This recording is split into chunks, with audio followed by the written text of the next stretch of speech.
I'll start the qualitative research approaches. So there are basically 5 types of approaches, rather 6 types of approaches which we learn. So the first is the grounded theory approach. The second is the ethnography. We learn all these one by one. The third type is the phenomenology. The fourth type of qualitative research approach is the narrative research. The fifth type is the qualitative descriptive studies, which are most commonly done in health. And then there are mixed method studies. I have not mentioned here a case study, but case study is also a type of qualitative research approaches. So I'll start with the grounded theory approach. So before I start with this, please see this video. इंसाफ सिर्फ गुनहगार को सजा देना नहीं होता है, बेगुनाह को सजा से बचाना भी इंसाफ का पहलू। I want to find my daughter's killer. मुझे एक ऐसा ऑफिसर चाहिए जो मुझसे भी ज्यादा बेसब्र हो। अविनाश वर्मा के पास सब्र नहीं है। लाश कवर कहाँ मिली? सर, संडे सुबह 8 बजे एट खारगर। विक्टिम पूजा चौधरी, उम्र 29 साल। कोई स्ट्रगल के निशान, broken nails, torn skin, anything? No sir. इसका मतलब रेप मकसद नहीं था। This was bloody personal. पूजा घर से निकली होगी 10-15 के बीच। उस दिन मैं 3 बजे तक पहुंची थी। पूजा और कविता बहुत अच्छी दोस्त थी। दोस्त के साथ बहनें ही थी। जीपीएस के मुताबिक वर्ली में ही थी। एक नंबर है जिसे रवि खन्ना ने 6 बार फोन किया, कोई सनेश्वर से। किसी बुत का लोकेशन? मैंने सोचा कि क्यों? जब तक गोलू नहीं हिलेगा नहीं तू। मेरे पास कितना वक्त है? 24 hours ACP Verma. High profile Puja Chaudhary case में एक बड़ा ब्रेक थ्रू है। बर्फ पे लिटा के 2 डंडे मारेंगे, सब कुछ बताए।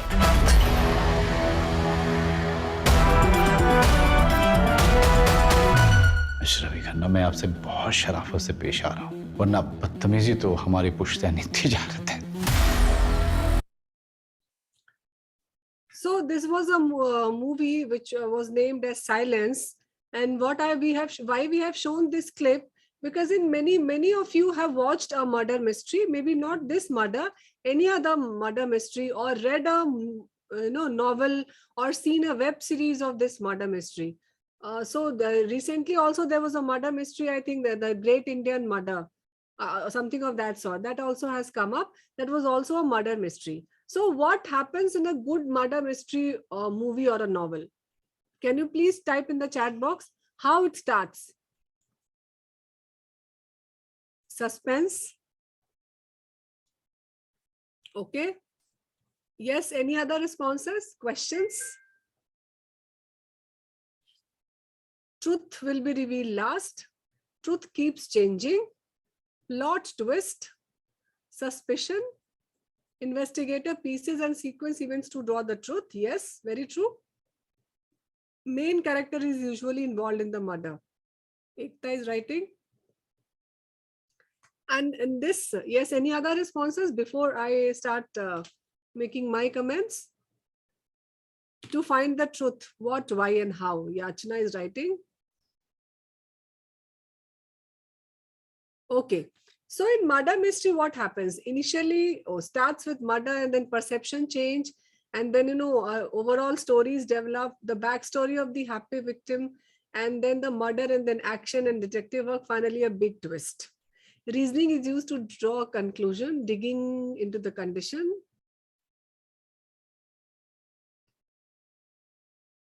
Okay, so you are right that in a murder mystery, they keep on changing the suspect based on what they do actually. They collect some evidence initially, and then, after the collection of the evidence, they have some initial suspect. Then what happens? They again collect the evidence, some new evidence comes up, and then what happens? The suspect, it got changed. Because initially the person A is there, now there is a person B who's the suspect, and then a few more evidences comes, and then now person C is the suspect. So in any murder mystery or this sort of thriller, you see that the suspects, it keeps on changing based on some new information, based on some new knowledge or new evidences. So this is the analogy with the grounded theory approach. What happens in a grounded theory approach? So when we should use the grounded theory approach, in case when you wish to derive a research question and you don't have any pre-existing knowledge, or even if there is a pre-existing knowledge, you want to fill that gap of the pre-existing knowledge, then we have this grounded theory approach. So there is an analogy between a murder mystery and a grounded theory approach, because in grounded theory also, you collect the data, you have some theory, again you go back and interview few more participants, again come back and revise your initial theory which you have drafted initially, again you have some theory, change theory, and that's how it's an iterative process. So this is the analogy between a murder mystery and a grounded theory approach.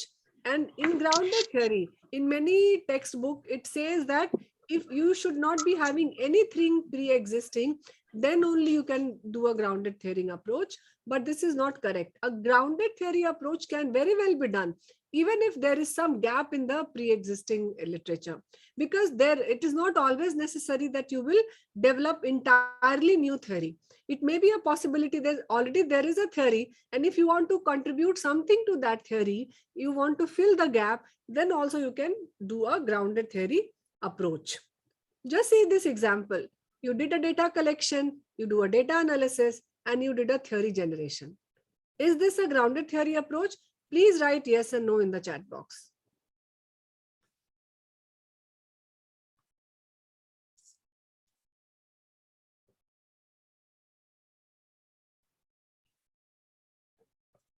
Yes, maybe. No, Manisha is writing. No, Ashwini is writing. Yes, so answer is no. Why no? Ekta is also writing probably no, because it's a linear sequential. You can see here that the data collection process, it has started, and then again, it is not an iterative process. The person has not again gone back and redo the data collection. So it is not a grounded theory approach. So we follow a iterative process in the grounded theory approach, like we discussed about the murder mystery. So you start with the data collection process, you come back, do the analysis, have some theory in your mind. Again, with that theory, you again go back. And here is the concept of theoretical sampling. In the sampling, we will read much about the sampling in the later part of the discussion. But sampling is usually, in case of a qualitative research, it is usually the purposive sampling. In case of a grounded theory, this sampling, a separate name is given to the sampling, which is known as the theoretical sampling. Now, what is this theoretical sampling? You don't decide beforehand for all you have to collect the data. You decide midway also that who will be your stakeholders.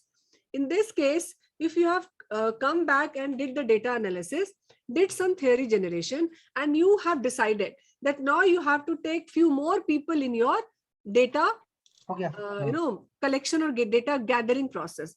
Again, you go back in the field, do the data collection, come back, do the analysis, and then do the theory generation.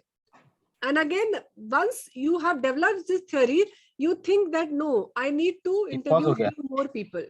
And then again, and then you collect the data, you make a theory, and then you do the data analysis and generate a theory. So in this case, you can see that this theory generation, it's an iterative process.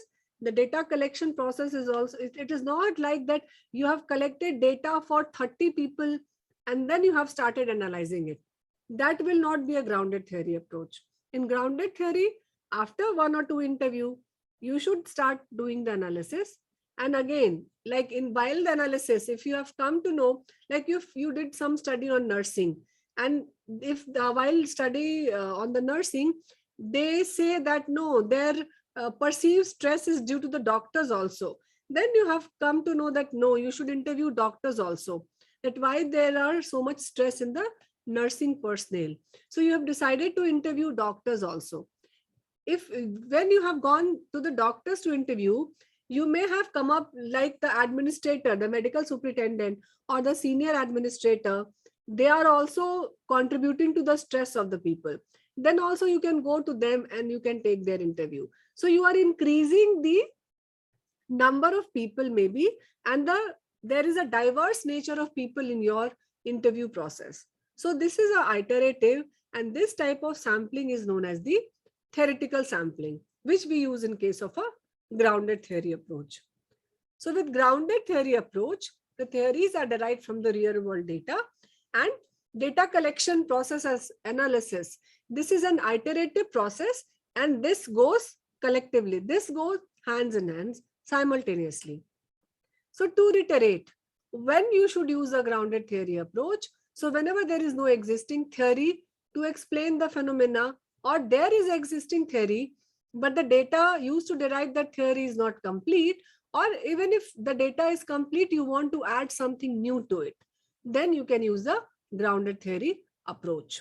So there are two fundamental concepts. We have read that the data collection and analysis are cyclical in nature, and we start with the raw data and then we extract the theory grounded in the data. That's why we call it as a grounded theory. The theory or the outcome is grounded in the data. And with each cycle of coding and analysis, we are moving a step closer to the theory development. So like this is one of the example of grounded theory study, understanding the impact of COVID-19 pandemic on health related quality of life among Iranian patients with the beta thalassemia major. It was a grounded theory approach. And this is the abstract of that particular study. It is there and you can go through it. It is there in the folder also, which will be shared to you. So this is a grounded theory approach. This is again one type. This is also a very good article, a grounded theory of type 2 diabetes prevention and risk perception. So this was done by the British, one of the psychologists and a doctor. And you do read this article also, because this will give you the framework how we go about doing a grounded theory approach in a qualitative data analysis. So in this case, you can see that the methods, if you focus on this method, so there were 20 participants and they did a in-depth interview with these 20 participants. And you can see that they have defined this as a category. So they have got initially 2 core categories. They have come up with the 2 core categories, that is the diminished responsibility, and then second is the influencing the healthy lifestyle behavior. So this was the result of this grounded theory approach. The third study was overcoming the challenge of COVID-19. It was also a grounded theory approach, which was done on the rural nurses. So these are the 3 examples of a grounded theory approach. So to summarize, a grounded theory is done. It is usually inductive in nature because you don't have a framework, and the theory is grounded in the data. And it is an iterative process where the data collection and analysis that goes simultaneously, and we adopt the concept of theoretical sampling in case of a grounded theory approach. Coming to the ethnography, the second type of qualitative research method is the ethnography. So in ethnography, the researcher observed the traits and behavior of participants in real time. So the researcher becomes a part of that study and he or she observes the trait and behavior. So ethnographical research, in this case, the researcher frequently lives with the people and he becomes a part of their culture, and the researcher explores the people's their shared experiences and learned practices. So now they just go through these 2 situations. So in first case, you want to observe the interaction between the terminally ill patient and healthcare worker in an ICU setting. For this, you decided to visit the ICU for 1 month as an observer. In the second scenario, you want to observe the interaction among patients attending the OPD, for which you decided to visit the OPD daily for 1 month. So now answer these 3 questions. So have you seen these two scenarios? Because now there will be questions.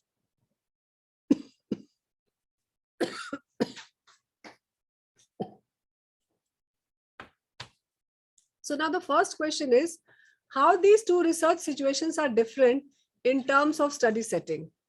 All of you please answer.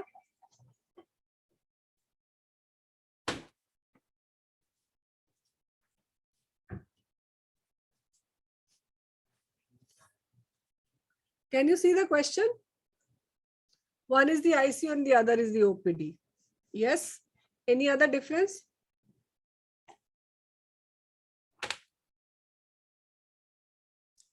So we can say that the ICU is a type of closed setting because ICU is a closed room. So this is a closed setting. Whereas if you see the OPD, that is the open setting. So by this, we know that one is a closed setting and the other is the open setting. Now, how these two research situations differ in terms of taking consent. So consent, like there are two types of consent. There is a overt consent and there is a covert consent. So in this case, in which scenario there will be a overt consent and in which scenario there will be a covert. So Jennifer is writing in ICU only we can interview the few people with diseases, while in OPD we can get opinion of lots of people. Okay. But this is ethnography, and in ethnography we can say that yes, the observation while interview. These are the data collection, the data collection. Most of the time we take these data collection method. So covert in OPD and overt in ICU. Yes, very right. Because ICU is a closed setting. So you need to, if you are going observing there every time, it cannot be a overt. Sorry, it cannot be a covert.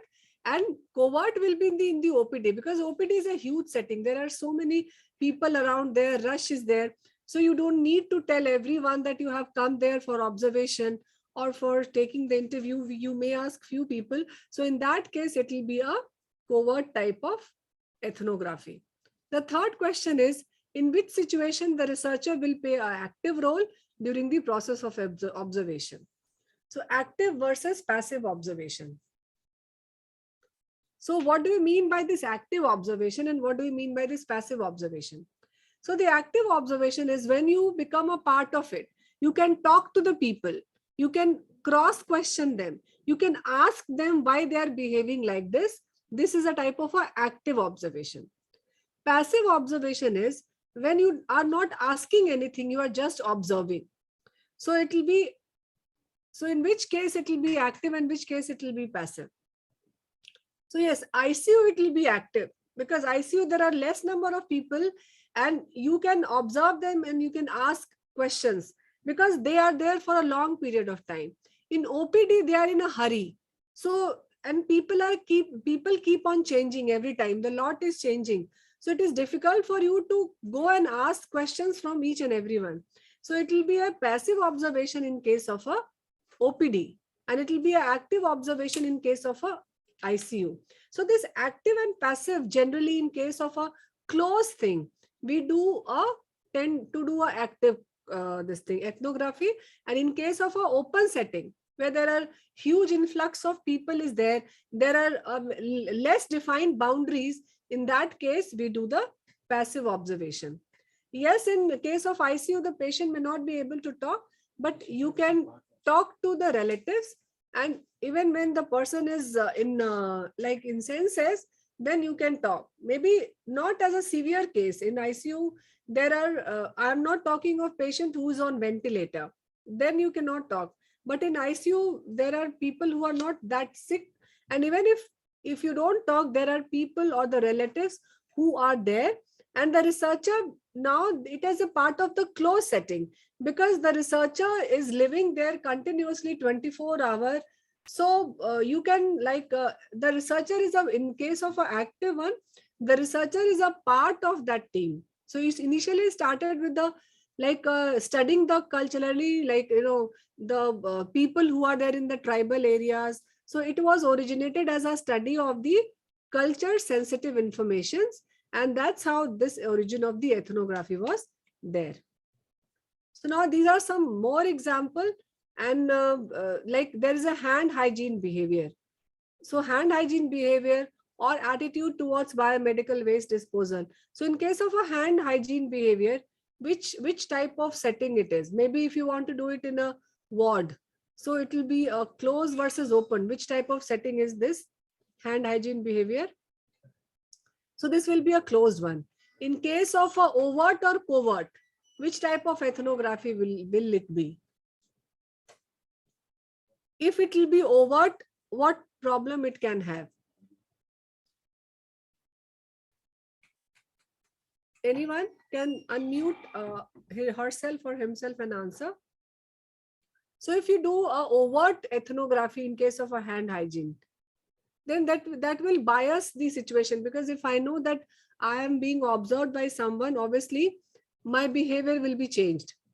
So in case of a hand hygiene, it should be a covert one.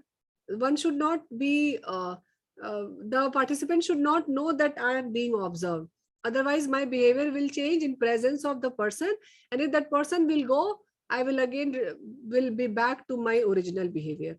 So there are other examples like attitude towards biomedical waste disposal. The same problem here also, that if it is a overt one, then there will be a problem of observation and the person will correct his or her behavior for the time being.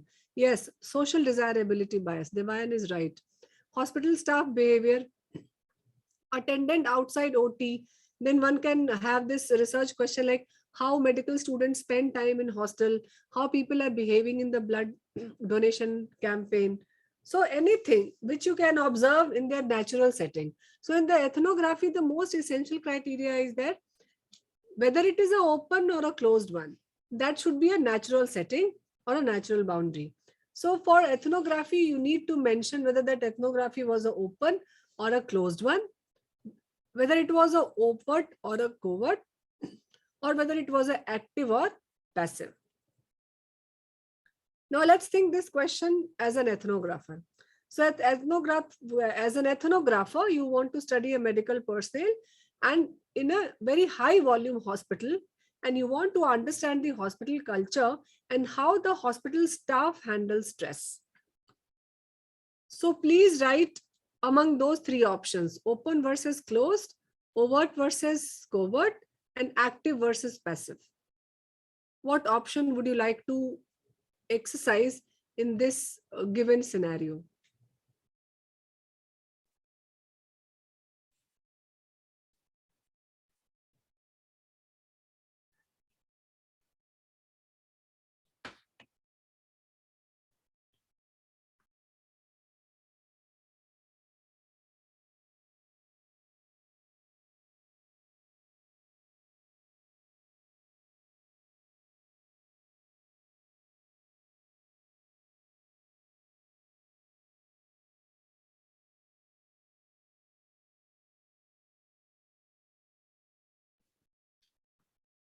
Close, covert, active. Close, covert, active. So it is a high volume, mind it. Okay, so close, covert, active. Active could be active, but generally it will be a passive, because it is a high volume and you cannot be a part of that system. Active and passive means that you are a part of those people. So because the people, they are changing every time, so you cannot interact with them for a long period of time. So generally this active ethnography happens when you go and live with those people for more number of days or more number of hours. In case of a high volume, it will be a passive one. So the correct answer is it is a closed, covert, and passive.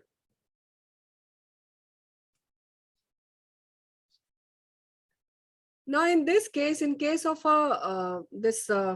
if we are talking of this, Ma'am, can you please once again explain overt and covert? okay.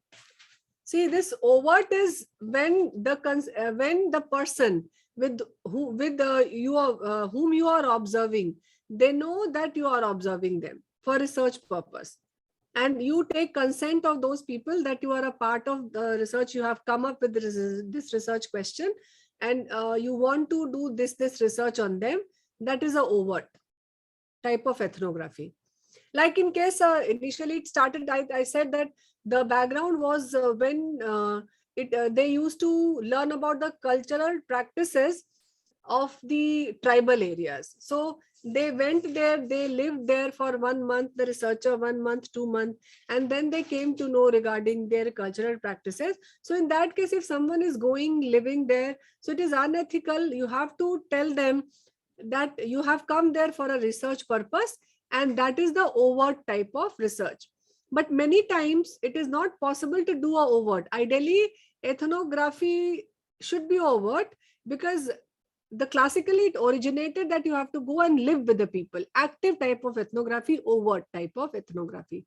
But many times it is not possible for you to take a overt thing, because in a high volume thing in OPD, or like if you want to just see the behavior of a people at red light, maybe if my research question is how do people behave at red light, maybe in a middle of the town or in the during the rush hour, if my research question is this, it cannot be a overt, because I cannot go and tell the people that I'm observing them. So I'll stand maybe somewhere at some point, and I'll observe how the people are behaving when the red light is turned green, orange, red, whatever, whether they are crossing or not, how much time they are spending. So all those things. So many times when it is not possible to do a overt ethnography, then I will do a covert one. Otherwise, for this also, I will take permission from the authority. Even if I want to observe the people behavior at the red light, I will definitely take some administrative approval from the transport department. It will have an IC clearance from my institute. But the people whom I'm observing, they don't know that I'm observing them. That's the covert. And for cultural thing, like if in case of ICU, not in ICU, like if I have gone to a, there is a area, maybe an island where how the people are living in Andaman. If I have gone there and I want to see the healthcare problems of those people, or the accessibility issue, or their cultural factors, how the people they are behaving in the time of illness, I will go there and I'll live with those people for 1 month. So in that case, I cannot be a covert one. I need to be a overt one, because I will be living with them and I will tell them that I have come for this purpose. So that will be an overt one. Okay. Thank you, ma'am. Understood. Ma'am, in the example you had mentioned that stress how the hospital healthcare workers. So what is the final options, ma'am? See, it can be both, but if it is a high volume, then it cannot be a overt one. It will be a covert and passive, because that is the convenient one. I can sit, again, I am saying that I will have administrative approval of the medical superintendent and my institute that I am observing the patient behavior. But the patient who is coming and going and the relatives and the attendants, they don't know that I am observing them. Maximum what I can do for ethical this thing, if you raise the ethical concern, I may write it at a one place that, you are being observed or I am a researcher. I may put some banner or something like that, and I'll keep sitting there. But I will not go individually to everyone.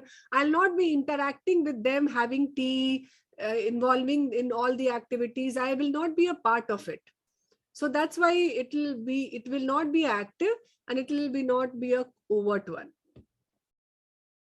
Okay. Okay. So the research question would be, what are the shared practices of a culture or organization? And the sampling is, again, it will be a convenient or a purposive sampling, people who are doing these practices. And then the data collection method will be the observation. So most important is the observation. And the other could be one-to-one interview. It could be the focus group discussion, the documents.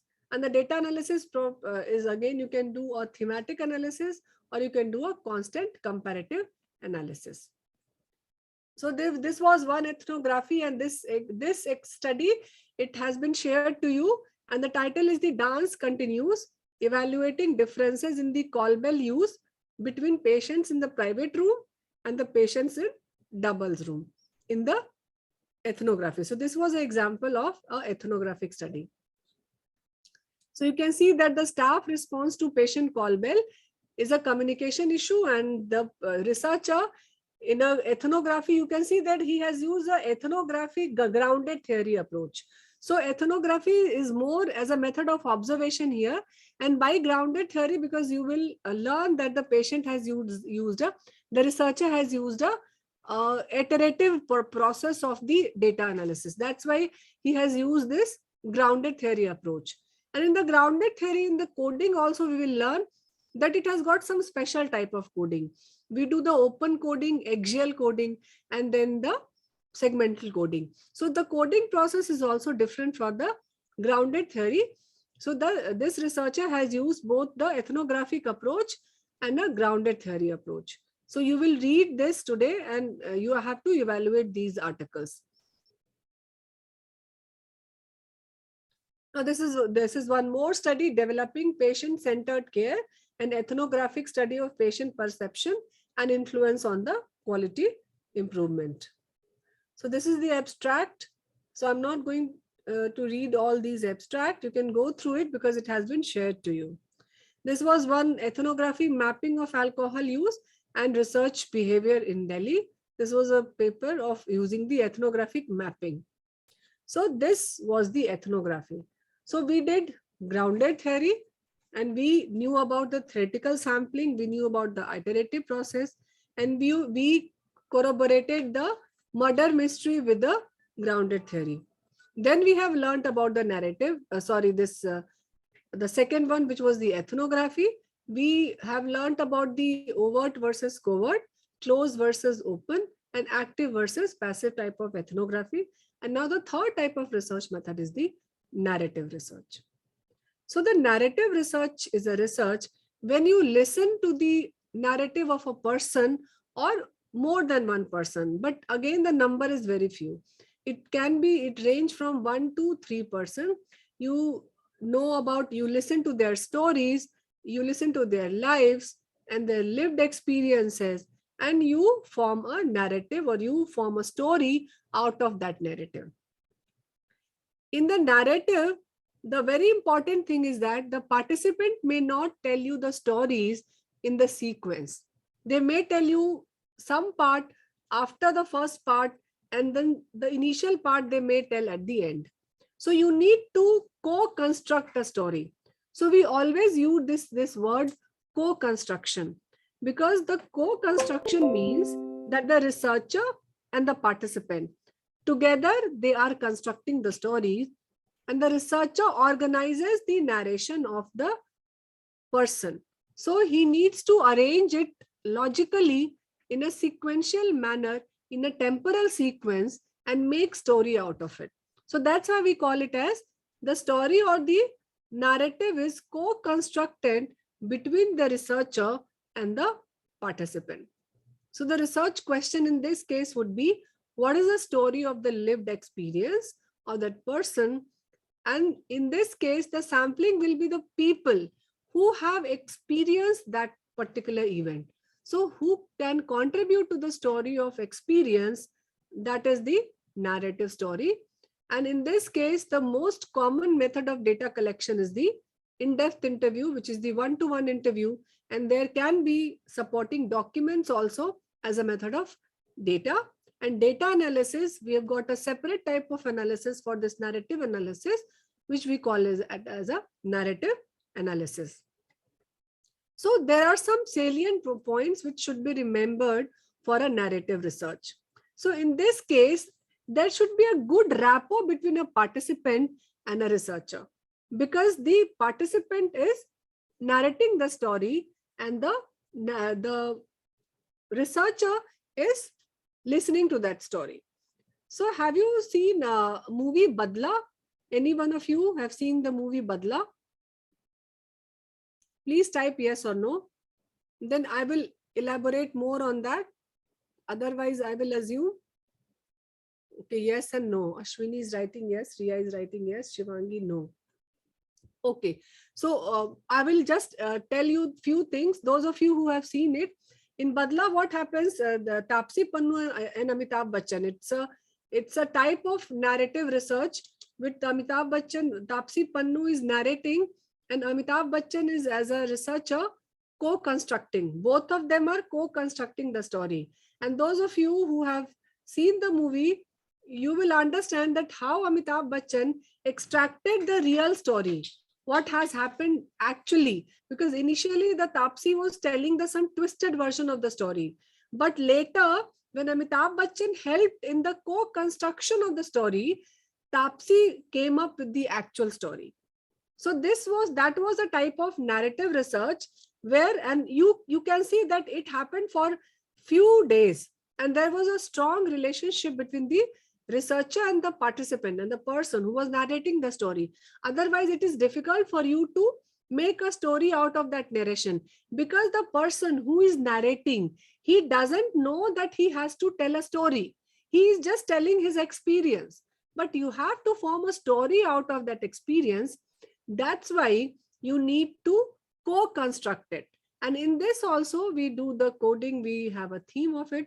But again, in this, there is a co-construction of entire story, and that should be in the temporal sequence. What happened first, then what happens after that, and subsequently. So it is the researcher who will place the things in a temporal sequence, because the narrator, because you know that he is the person who has to recall. So he may or she may say things which has happened later, and then at the last maybe she may come up to something which has happened initially. So it is the researcher who construct it in a temporal sequence. So researcher plays a very active role in the co-construction of the stories, and interview is the most common method of data collection in case of a narrative research.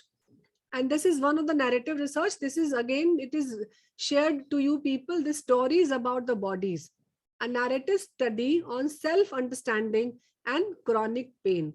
So in this study, you will read that it is about a lady who is Kari, and she is telling her story about how she and why she perceives pain and how she perceives pain.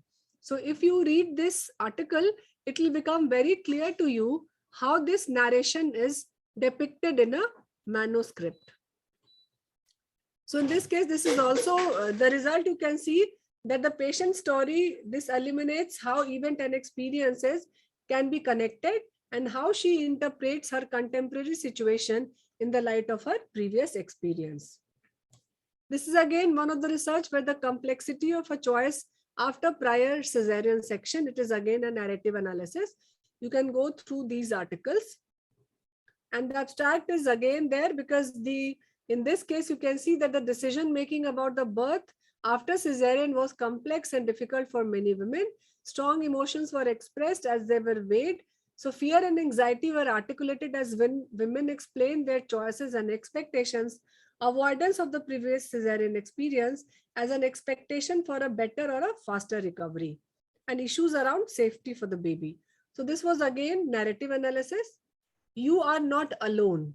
Sharing of anonymous narrative to destigmatize mental illness in medical students and faculty. This was also a narrative analysis. So we did grounded theory, then we did ethnography, and then we did the narrative story. In narrative story, what we did that we listened to the story of the participant. There can be one person or there can be few people, and then we co-construct the stories.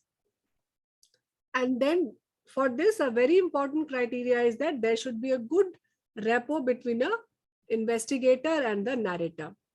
Now coming to the fourth type of research method or the research approach, that is the phenomenology. So now see this video, and then we will talk about the phenomenology.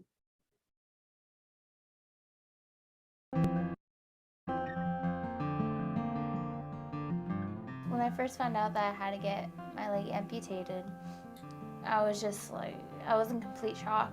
I mentally had to prepare myself to come to terms that I wouldn't have a leg anymore. I feel like every single aspect has changed. I don't think one thing hasn't changed. Well, I went from being an independent 14-year-old and to having to ask my mom just to get me a glass of water. That was actually really one of the hardest things about this year was I lost school, and then with that I lost a lot of friends.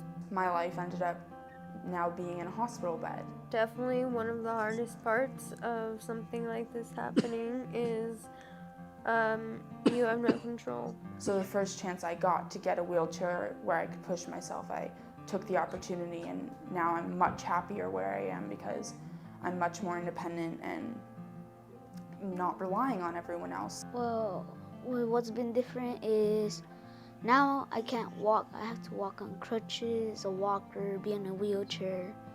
There's a point in like time where I didn't want the door shut. When I had to be by myself, it was really, really terrifying at first. And I like start crying and stuff because I felt like I was alone and like in a box. I'd feel like shut out from the world completely.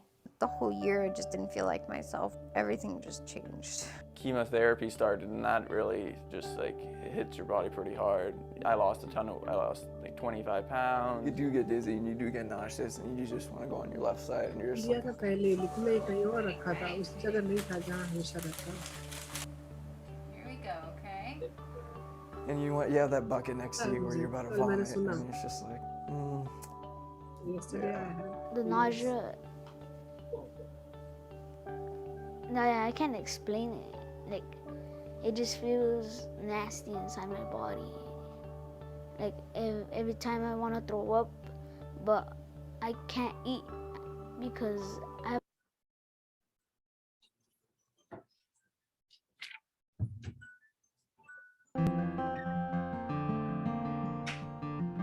When I first found out that. So in this case, what you have seen, what you can make out. In this example, you can unmute and answer also if you don't want to write.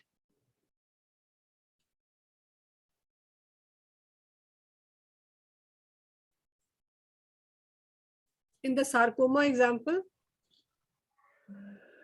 Different people have different experiences regarding this cancer. Yes. So people are sharing their experiences. So if you have to do a narrative analysis and a phenomenology, how the two are different. Like if you have to do a narrative analysis on the same patient. So Arifun Hera is writing patient who have experienced cancer and chemo and radiation, sharing their experience. So how it is different from a narrative? You can do a narrative analysis also, narrative study also on this. So the main distinction is that in case of a narrative, you are mainly focused on individual or on that particular story or experience, lived in experience of that individual. Whereas in phenomenology, you define a phenomena.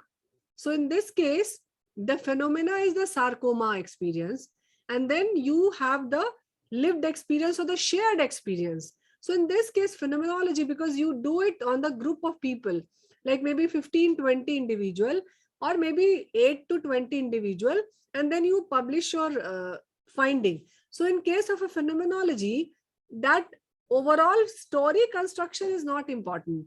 Overall important is the experience or the shared experience. And the second thing is that sequence of is not important, like who comes first or who comes last. That is also not very important. So phenomenology is basically it's the shared experience or the lived experience of a people about a phenomena. Like in this example, you can see the phenomena could be a tsunami. So you can interview a few people who have experienced that phenomena, and from that phenomenology, you can pick one person and you can do a narrative of that person also.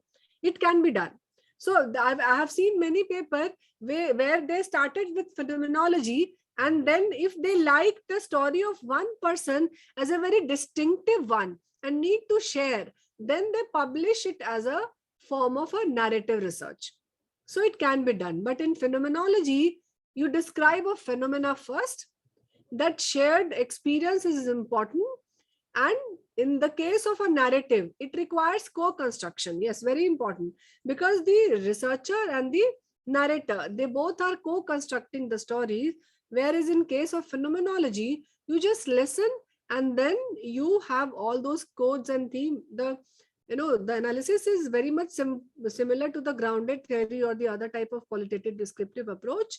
And again, in this case, you are interested in the shared experiences of the people for that phenomena. So in this sarcoma patient, the experience of a sarcoma or undergoing having sarcoma was a phenomena, and then the shared or the lived in experience of all those people were the phenomena. So this was the finding. So this was the phenomenology.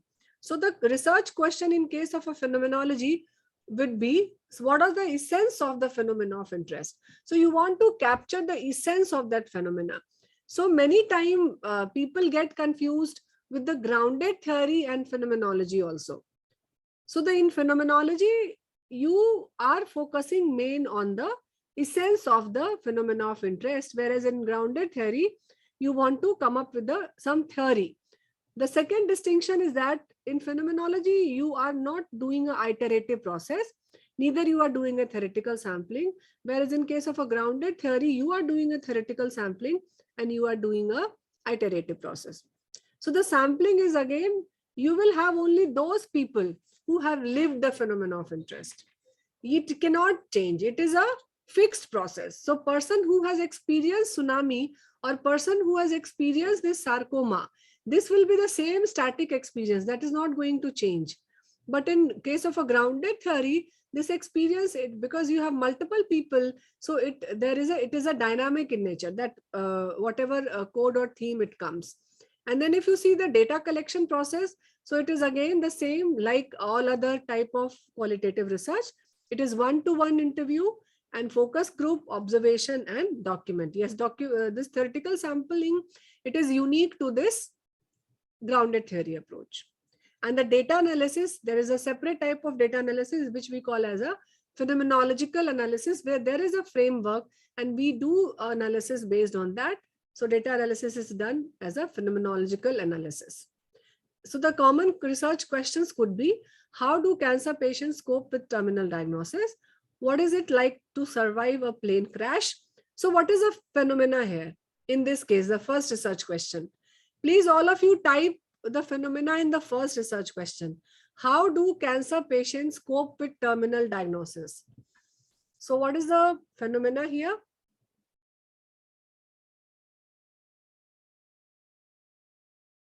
Cancer,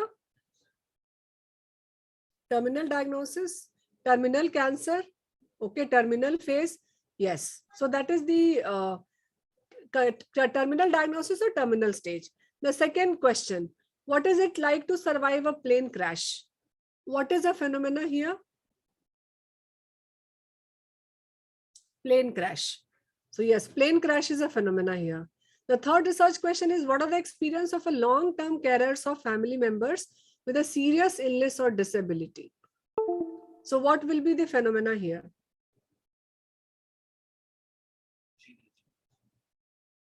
So serious illness or disability. Yes. And the fourth is, what is it like to be trapped in a natural disaster such as flood or earthquake? What is the phenomena here? So it is the disaster. Yes. So you can see this is one phenomenological study, a phenomenological study on the experience of a patient transfer from intensive care unit to the general wards. And it is a phenomena because the phenomena here is the transfer of patients from ICU to general wards. And this is also a very good study, and you can read the study. In this case, you can see that results they have mentioned that the fourth theme which they have identified, this was like the hope among despair, gratitude for being alive, recovery from suffering, and seeking and return to normality. So these were the four themes which they have identified after the phenomenological analysis. This is again a lived experience of patients with COVID-19 infection. It is also a phenomenology study. And this is the abstract of the study. Again, one example, the lived experience of pregnant women during COVID-19 pandemic. It was a descriptive phenomenological. So I'm not going into the detail of the descriptive and interpretive phenomenological. So for our practical purposes, we will classify it as a phenomenological. So we did grounded theory approach, we did ethnography, we did narrative research, we did phenomenology, and now it's the qualitative descriptive study. So the qualitative descriptive studies, there is one very good paper of Sandol-Vasky. She has coined this term qualitative research.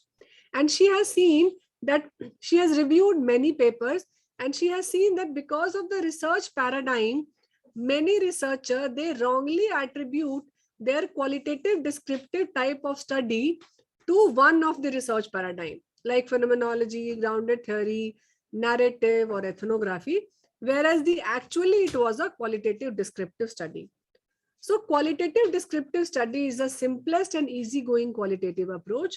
And in health system, in health sciences, most of the time we do the qualitative descriptive, because we don't want to go into that theoretical concept of this research paradigm, epistemological, ontological, theoretical perspective. So we focus ourselves on the simple and easygoing qualitative approach, where we are very near to data, and we as a researcher, we only describe a phenomena, or we only describe the qualitative data which we encounter.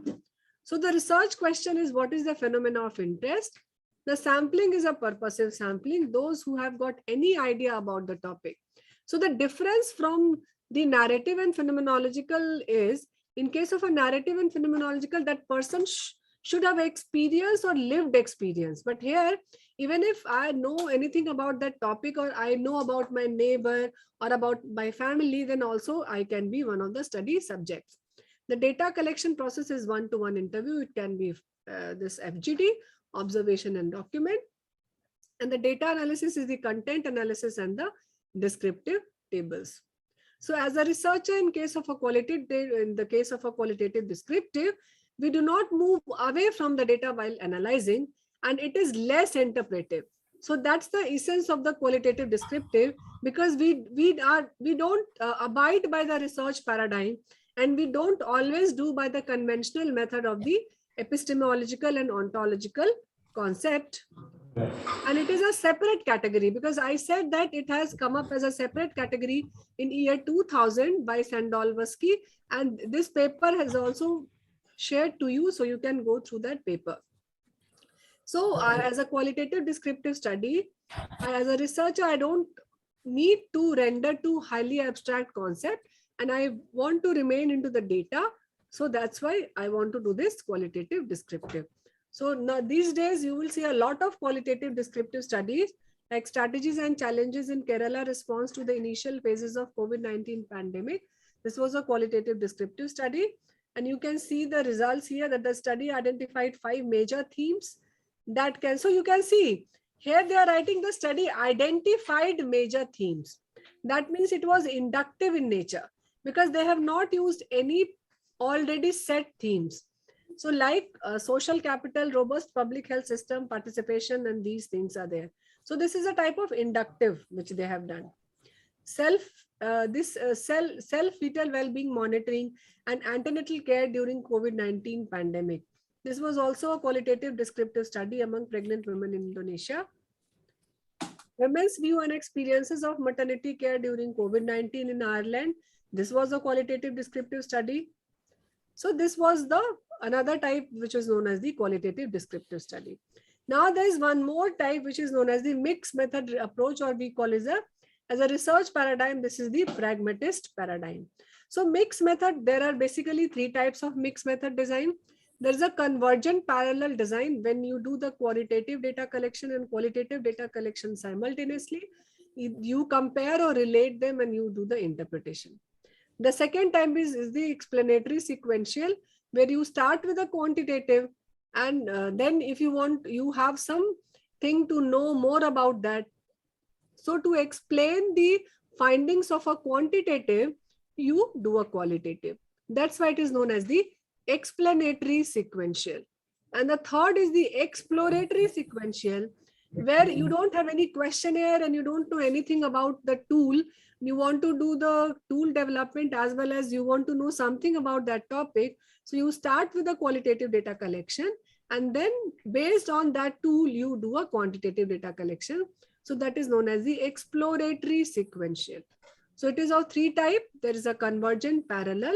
There is a explanatory sequential when there is a first quantitative and then there is a qualitative, or there is a exploratory sequential where there is a first qualitative and when you do the quantitative, it is known as the exploratory sequential.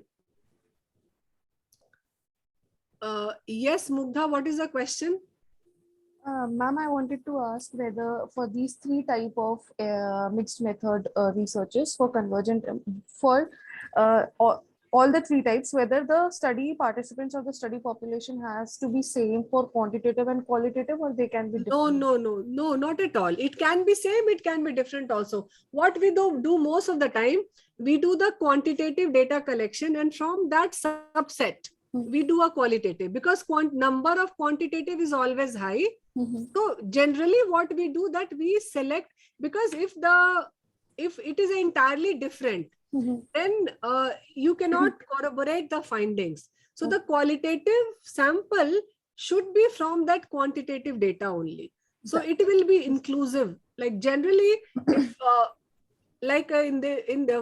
say this example, no one says no to money, a mixed method approach for evaluating conditional cash transfer scheme.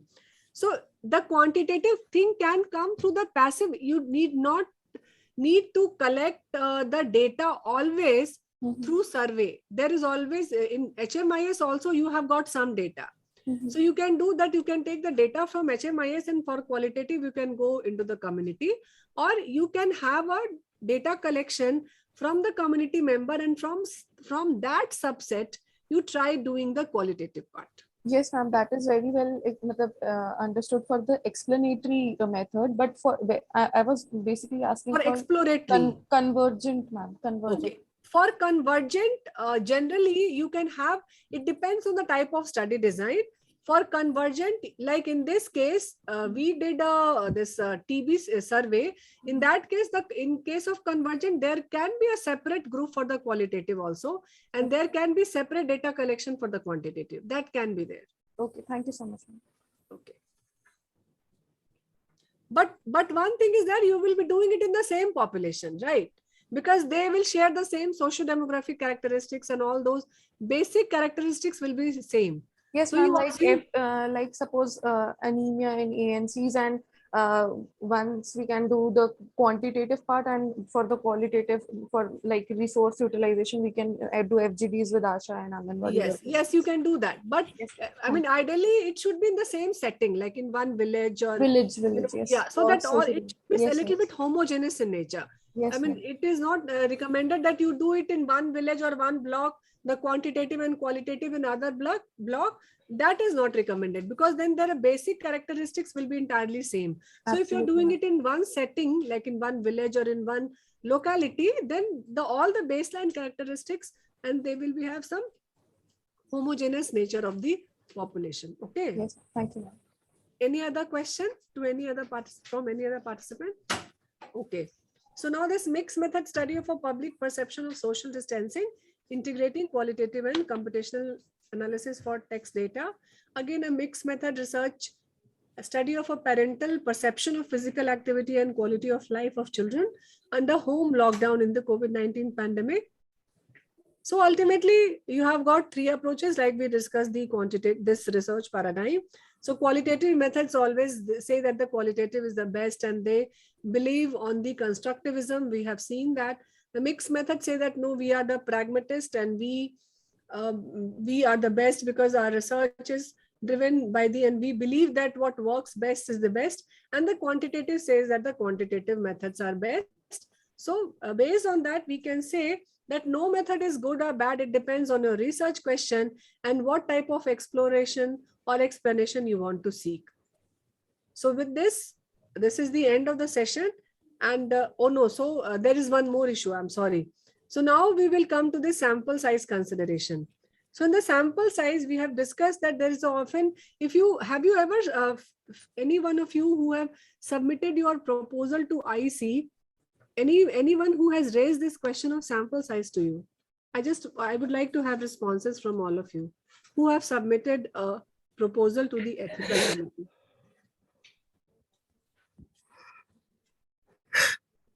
Shivangi, can you unmute yourself and said that what did they communicate?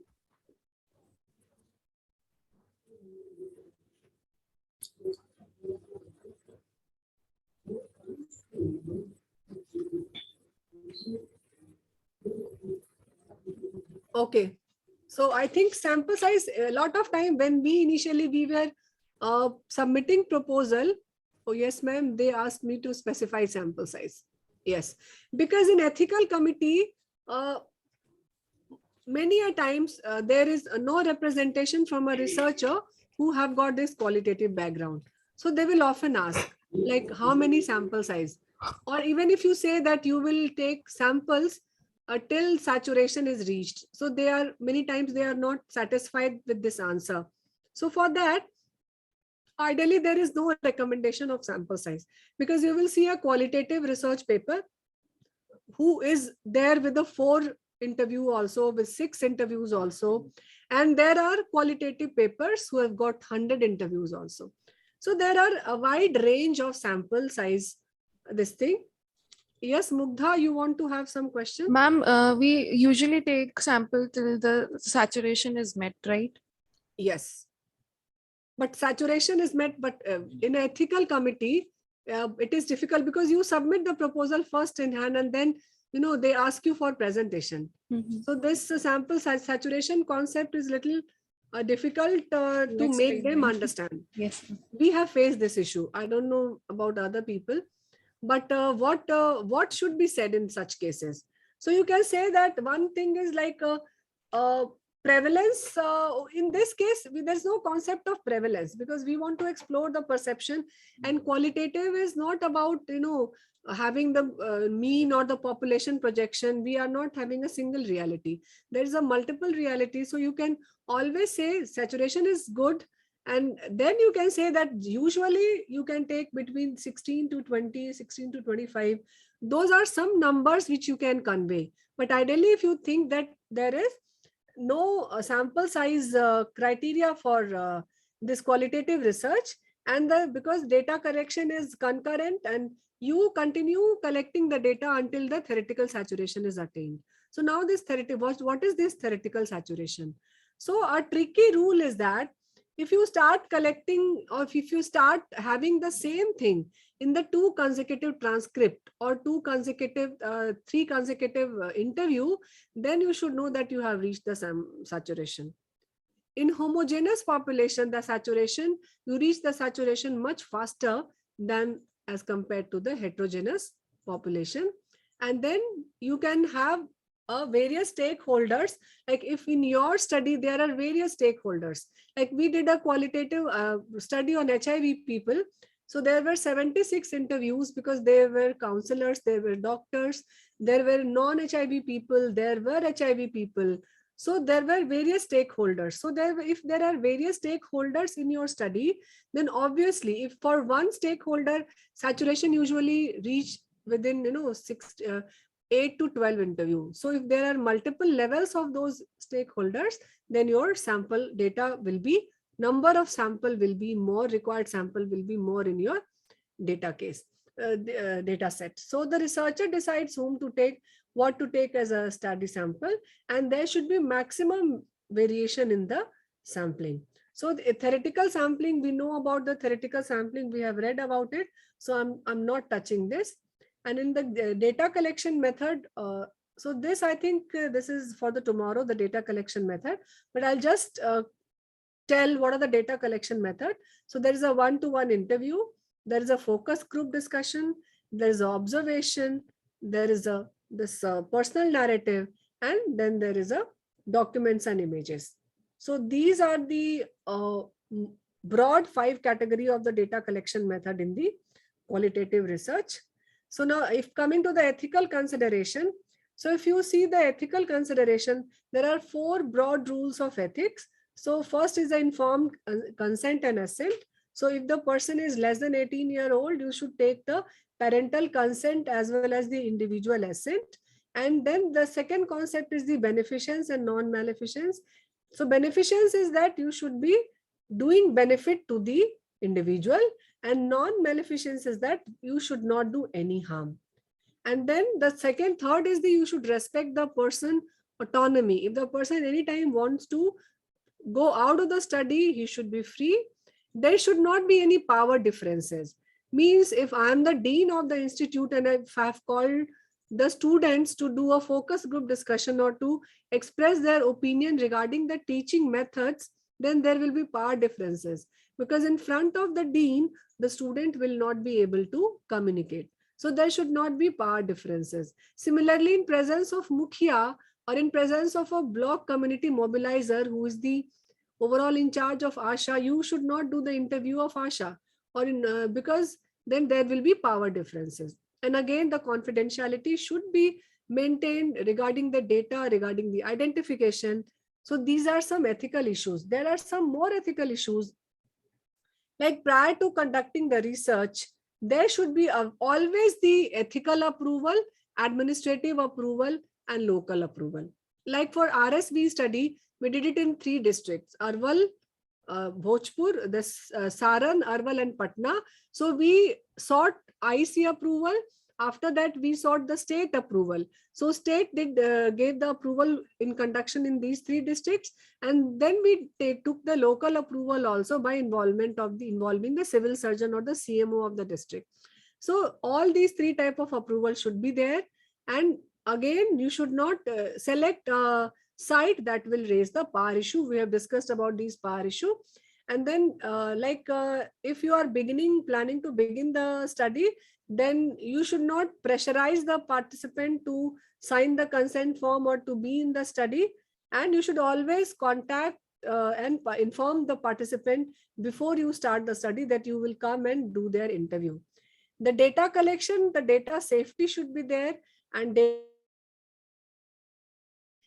during these days, a good journal, they ask for this transcript also. So they ask for the transcript also. And for analysis of the data, you should avoid citing the participant's view, because many times if you are only reporting the positive thing or only reporting the desired thing, and you are citing the view of few of the participants who said something against it, so that should not be there. You should report multiple perspective, and you should avoid falsifying the data, falsifying the evidence, and you should always report the honest result. In publication also, you should not do duplicate or piecemeal publication. That means from the same data, you should not publish for 3 study. That is known as the duplicate or the piecemeal publication. So you should refrain yourself from doing the piecemeal publication. Now there is a concept of triangulation. So the triangulation is when you try to involve more than one type of research methods, more than one type of analysis, or more than one type of data collection method. So you can see here, when you have involved multiple sources of data, like you are having more than one stakeholders, there are managers, there are instructors, there are learners in your as a participant, or when you have got more than one way of collecting the data, like you have got focus group discussion, you have got interviews, you have got the surveys. So again, that is a multiple method of data collection. And you have got more than one method of data analysis, like discourse analysis, narrative analysis, or grounded theory. So if at any level, if you have got more than one involvement, then it is known as the triangulation of the data, or the triangulation of the method, or the triangulation of the analysis. And in qualitative research, you should try having triangulation either in the data collection level, or in the form of stakeholders, or in the form of the analysis. So these are some broad, we will discuss this tomorrow, the broad components of research protocol. There should be research title, background, rationale, aim, research question, research approach, study settings, sample and recruitment, data collection methods, ethical issues, and that's it. So this is a session for, so now we can conclude the session. If any other question is there to any other participant, we can take those questions. Otherwise, there is an end of the day assignment. So 5 type of study has been given to you.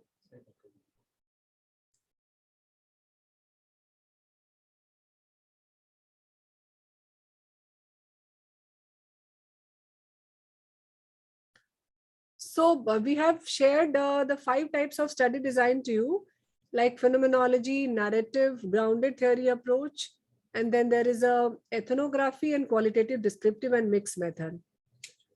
So you can try and there's a template also. So yes, I'm explaining that. So you can try doing that and try to complete those exercises and submit it today itself so that we can discuss it tomorrow.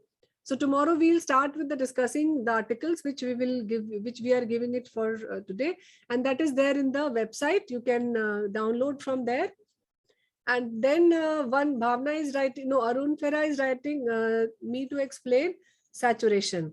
So saturation is like with one example. So like I'll give you the example of HIV. So because we did that study and regarding the perception, how the HIV positive patients, they feel that their behavior, the doctor's behavior towards them, or maybe the counselor behavior towards them. So we were doing the this interview, and maybe at the 24th or 25th interview, the same type of concepts were coming. So there are 2 ways. Either you can do the transcription and then you can see the codes. So if the same codes are coming, then you know that it is the same code. Otherwise, things are there in your mind also. If you are taking the interview and if you are seeing that the last 3 or 4 cases are coming up with the similar type of responses, because it is not always possible to make transcription and do data analysis. But while taking the interview, you are also making notes. You are also having things in your mind. So that's why you are well aware that is it the same thing which is coming repeatedly or it is the different thing. But for that, investigators should do the interview themselves. And in qualitative, it is recommended that you do the interview. Then you will come to know about the concept of this saturation. It is very clear cut. You will get the same type of responses for all the questions which you are going to ask. So that is an experience maybe which once you do it, you will feel it. So you will get all the materials, all the assignment, and all the recordings of the lecture also. We have shared a folder where you have got 2 books also. So we do recommend reading those 2 books. There's a book of Saldana on coding, and there is a book of Cresswell. That is the basic qualitative method. So there are 2 e-books, and all our reference, all the material which we are teaching you, we have taken from those 2 books. Apart from, there are other books also, but it will be very difficult for you to go through those many books. So that's why you will get those, you have access of those books and articles. Yes, you can download the books. It is not on a separate, this thing is locked because it will be open after 5 p.m. today. You will get everything after, I think there is some time limit has been given to it. So it will be accessible to all of you. So any other question? Yes, it's recording you will get. You will get recording, Mrinalini. And Ashwini, you will get it on Merit India website. meritindia.org. And in case if you face any difficulty, you can always contact us. You can post that difficulty on the WhatsApp group and we will resolve those issues. If any one of you face any difficulty. So if all of us agree, then can we conclude today's session? Okay, so thank you. And we are meeting tomorrow at 10 a.m. Subah 10 baje, 10 a.m. tomorrow. So good day to all of you. Try finishing those assignments and then see you again tomorrow at 10 a.m. Thank you so much.